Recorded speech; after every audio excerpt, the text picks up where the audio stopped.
The Philippines reasserted its position on the West Philippine Sea following President Ferdinand Bongbong Marcos Jr.'s declaration in his State of the Nation address this year that the West Philippine Sea is ours. This marks the first time that President Marcos Jr. has clearly stated his administration's stance on the West Philippine Sea dispute on his SONA, potentially influence when going public pressure after the Chinese Coast Guard's aggression against Filipino troops last June. So the question is, how should the Philippines approach its West Philippine Sea disputes with China with this issue? Mr. Jemy Gatdula, the Dean of the Institute of Law at the University of Asia and Pacific and an opinions columnist for BusinessWorld, has shared his insight on the approaches that the Philippines can take about its maritime disputes with China. Hello, Mr. Gatdula. Pleasure to meet you. Retired Supreme Court Justice Antonio Carpio urges the Philippine government to file new arbitration cases against China over its aggression and illegal activities in the West Philippine Sea. What is your take on this? Yeah, why not? In particular, I think the grounds for raising the suit is in relation to the environmental violations, diba? For the damages done to us. But also there's a reason there. But you could also raise issues with regard to the act of aggression already, and the fact that there's an armed attack happening. I don't think we should be shy in being able to accuse China of having done that wrongdoing. It's something that we should be able to confidently state because it's the correct position. The problem is that people are thinking that in order for it to classify as an armed attack, there has to be a certain level of intensity. But that's not true. I mean, the moment an armed attack has been done, that's it. That's an armed attack. The point of the intensity is to be able to determine if there is doubt as to the motive. But even Secretary Chudoro already said that this is a deliberate thing. So we don't really need to be able to look at the intensity as a clarifying factor to determine if indeed there was an intention to commit it. Since Secretary Chudoro already said that there is a deliberateness about it, then we know that the armed attack is already considered as an armed attack rather than anything else. So what if it was conducted by an axe or by spears? That doesn't matter. It's still an armed attack. So as far as the MDT is concerned, that should already be enough. But the point I'm saying earlier is that, okay, it's essentially telling China, you know what, we could have already triggered the MDT, but we're giving you one more chance. Yeah? And so please shape up. That's essentially the point that was trying to make. Several diplomatic efforts between the Philippines and China have been initiated to de-escalate the issue in the West Philippine Sea. Should we continue pursuing diplomatic talks with China? Yeah, we should. The problem is, if the person you're discussing with is essentially not in good faith. So, I mean, we could continue all the discussions, but the problem is that we have to be very vigilant because the whole time that we're talking to them, they might actually be doing certain things behind our backs. So, in the end, we listen to their words, but it's their actions that are that's the more important thing. So if their actions indicate their bad faith, then I don't really see the point of talking to them anymore. We should be open, but we should also be careful that we do not allow ourselves to be duped by the duplicity of the Chinese, which they have done repeatedly through the years. Some experts are considering invoking the Philippine-U.S. Mutual Defense Treaty, or MTD, in response to the aggressive and illegal use of force of the Chinese Coast Guard against the Philippine Coast Guard's military resupply mission last June. What are your thoughts on this? It's something that we really have to think about first, because if we invoke it, then what's the next steps?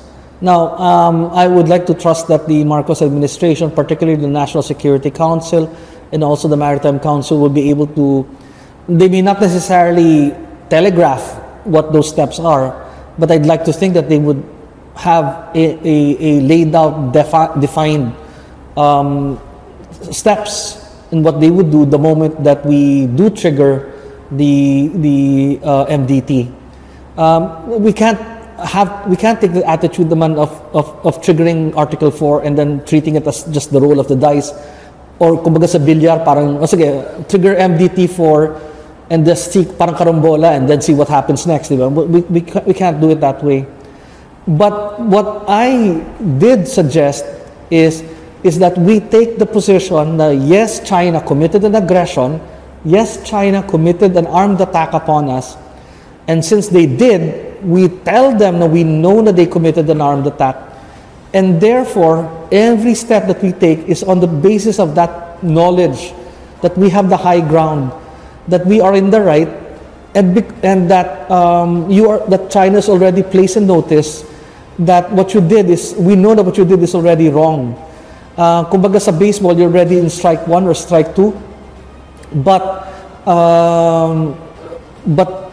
falling short of actually taking a further step in escalating that. Now, that may seem like there's no difference between the two, but there is.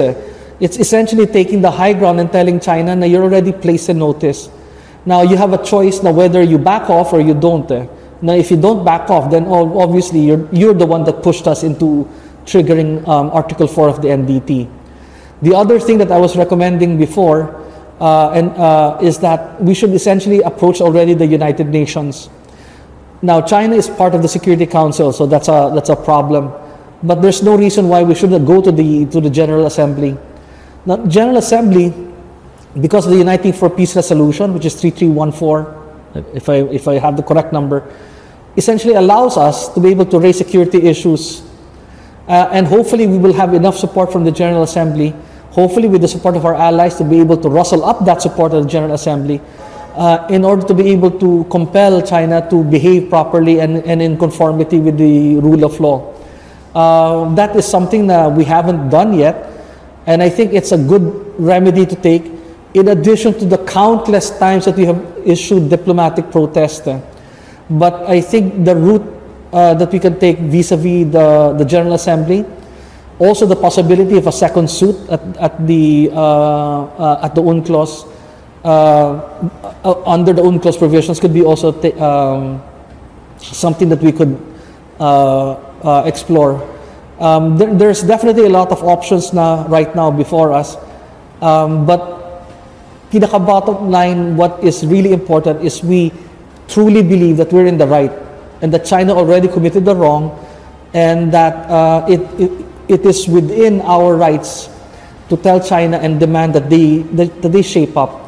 The problem, and I think this has been exacerbated by many pro-China trolls, particularly here in the Philippines, which I believe actually is already tantamount to treason or sedition, is that they're placing doubt on the strength of the legal position of the Philippines. For me, there should be no doubt as to the strength of our legal position. Those areas are ours, whether it be under sovereign or sovereign rights, is beside the point.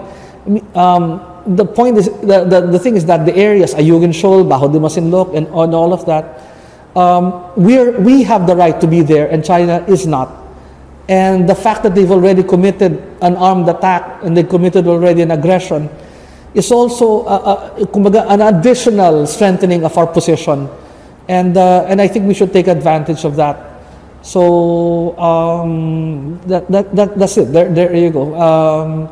So should we trigger the FDT? For me, not yet. And if we do, we'll have to be able to find out what we do next. I mean, at least we have a defined knowledge of what we're going to do if we do trigger the MDT. If diplomacy efforts with China fails, what could be our other options or last resort? Oh, the last resort is something you don't want to talk about, diba? But it's something that has to be done if it comes to that. And so, and that's why I think a lot of the security alliances that we're doing now, the preparations, I think, with regard to building up the defense capability of our military is incredibly important.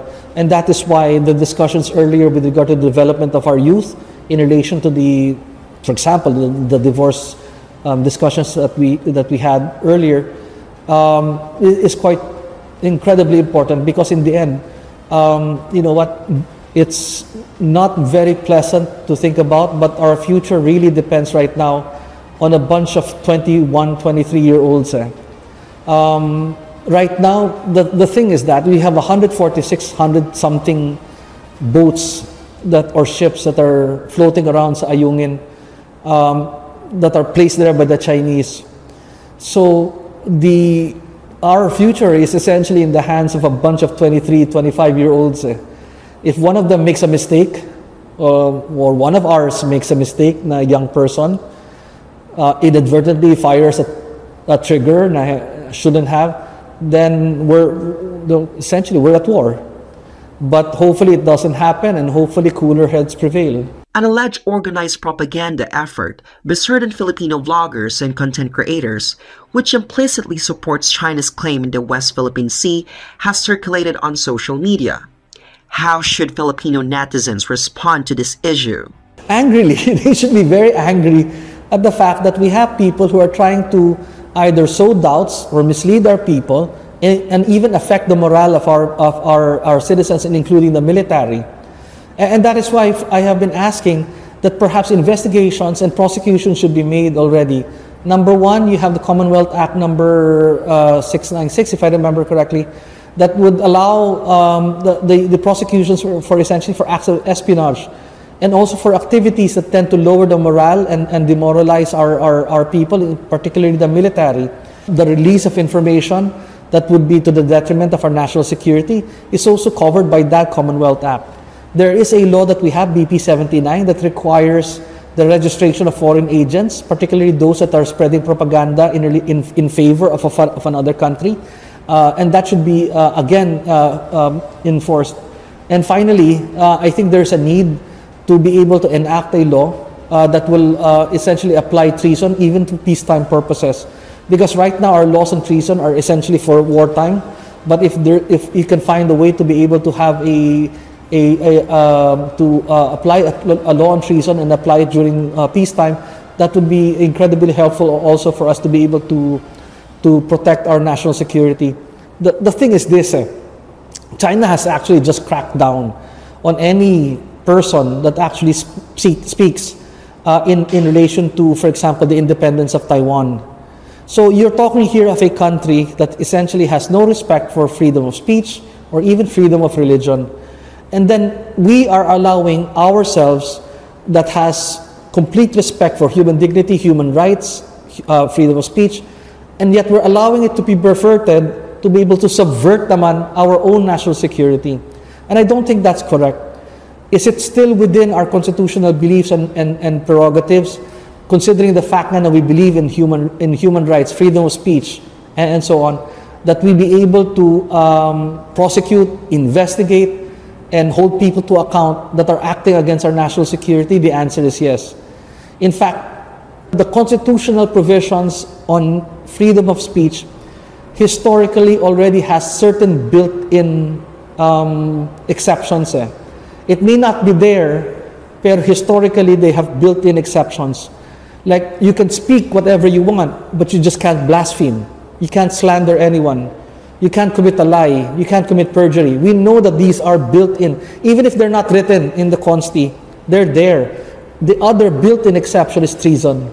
So we cannot allow people to be able to subvert our national security and then excuse themselves by saying that they're using the freedoms that we're actually fighting for. That essentially does not make sense. Mr. Gatdula emphasized that the Philippines should maintain its firm stance on its position over West Philippine Sea by raising the issue at the United Nations General Assembly to garner support from the international community. He also noted that invoking the U.S.-Philippines Mutual Defense Treaty is premature, even though the armed attack by the Chinese Coast Guard provides sufficient grounds. Instead, the Philippines must continue its diplomatic talks with China, but the country must be careful, as China may be acting contrary to its statements.